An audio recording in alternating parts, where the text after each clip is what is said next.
Українці, українки, завершується 44-й день нашої оборони від російського вторгнення. 44-й чорний день. Російські війська сьогодні вранці нанесли ракетний удар по залізничному вокзалу в Краматорську. 38 людей загинули на місці. Протягом дня в лікарнях померли ще 12 людей. Ми втратили 5 дітей.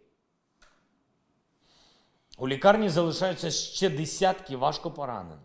Це черговий воєнний злочин Росії, за який кожен, хто причетний до його скоєння, буде притягнутий до відповідальності. А російські державні пропагандисти так поспішали перекласти відповідальність за цей удар на українські сили, що випадково видали винуватість Росії. Агенція РІА Новості опублікувала новину, що удар по Краматорську нанесений ще тоді, коли ракети були у повітрі. А напередодні інші російські пропагандисти поширювали погрози для усіх, хто рятувався з Донбасу залізничним транспортом. Усі провідні держави світу вже засудили російський удар по Краматорську. Ми очікуємо твердої, глобальної реакції на цей воєнний злочин, як і масові вбивства в Бучі, як і багато інших воєнних злочинів Росії. Ракетний удар по Краматорську має стати одним із звинувачень на трибунали, який обов'язково відбудеться. Усі сили світу будуть спрямовані на те, щоб встановити похвилинно, хто і що робив, хто і як, і які накази віддавав. А звідки ракети? Хто її перевозив? Від кого полунала команда і як цей удар був погоджений? Відповідальність неминуча. Говорив сьогодні про це з представниками Євросоюзу, які прибули в Київ, з президенткою Єврокомісії Урсулою фон дер Ляєн і керівником європейської дипломатії Жозепом Борелем.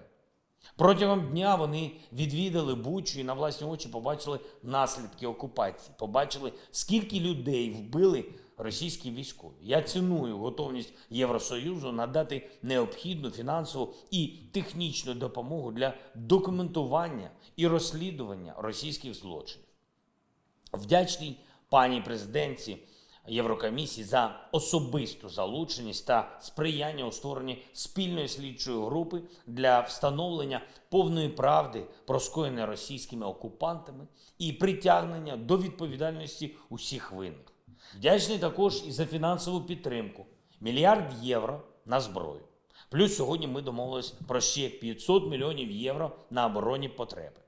Провів переговори з прем'єр-міністром Словаччини. Подякував за безпрецедентну оборону та іншу підтримку, за теплоту словацьких сердець до українців і України. Говорили також з представниками Євросоюзу і про подальші кроки для того, щоб примусити Росію до миру. Зазначив, що наявних санкцій недостатньо, потрібно ще посилити тиск на Росію. Потрібно ввести повне енергетичне ембарго на нафту, на газ. Саме енергетичний експорт забезпечує левову частку прибутків Росії і дозволяє керівництву Росії вірити у свою безкарність. Дозволяє сподіватись, що світ проігнорує воєнні злочини російської армії. Ми цього не допустимо. Не допустять усі в світі, хто має сміливість, як українці, протистояти тиранії. Потрібно також повністю відключити від глобальної фінансової системи російські банки. Не окремі з них, а всю банківську систему Росії. Не може бути такого, що найбільша загроза глобальній безпеці знаходить шляхи до глобального багатства. В цьому контексті оцінюю і новий пакет санкцій проти Росії, про який оголошено. Вважаю неправильним ту м'якість, з якою дехто на Заході досі ставиться до російської держави. Ми знаємо, хто постійно намагається пом'якшити санкційні пропозиції.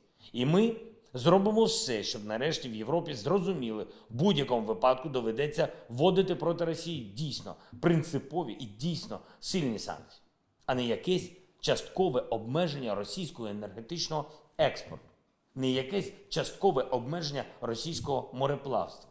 Ми знаємо усіх, хто затягує ці рішення. Але впевнений, що і ці політики та ці країни змінять свою позицію під тиском усього того, що Росія робить проти українців і проти свободи в Європі. Звернувся сьогодні до парламенту і народу Фінляндії. Закликав фінських політиків робити все для допомоги Україні. Нагадав і про те, що найкращий спосіб зупинити тиранію, захистити свободу – це надати Україні необхідне озброєння, те озброєння, яке ми неодноразово запитували на Заході і яке там є. Буду і надалі щоденно, буквально щогодинно боротися за те, щоб отримати для нашої держави усе, що необхідно. Війна Росії проти нашого народу може завершитись перемогою свободи значно швидше, ніж багато хто в світі думає, якщо Україна просто отримує ту зброю, перелік якої ми надали. Будь-яке зволікання із наданням такої зброї Україні, будь-які відмовки можуть означати тільки одне – відповідні політики хочуть допомогти російському керівництву більше, ніж нам, українцям.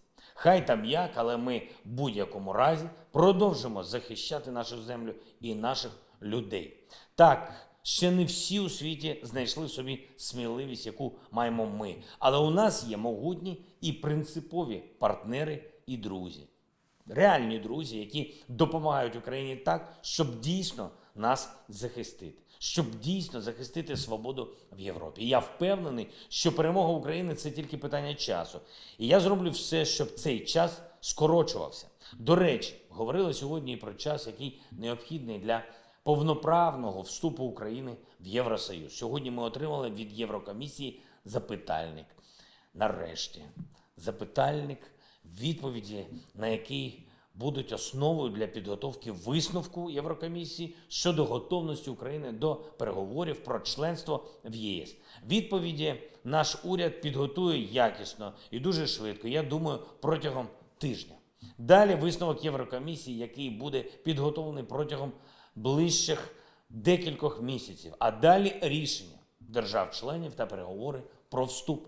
І я переконаний в нашому успіху на цьому шляху. Я переконаний, що ми нарешті впритул наблизились до реалізації нашої давньої мети. Україна буде однією серед рівних у нашому спільному європейському домі. Україна буде членом Європейського Союзу. Мирною, суверенною, відбудованою державою. І ми це забезпечимо, жодних сумнівів немає. Готуємось і до завтрашньої масової акції у Варшаві, яка відбудеться в рамках ініціативи президентки Єврокомісії Урсули фон дер Ляєн і прем'єр-міністра Канади Джастіна Трюдо «Stand for Ukraine». Це про підтримку для українців, для наших переселенців. Усі кошти тільки для наших. Усі кошти на підтримку українців. Слава Україні!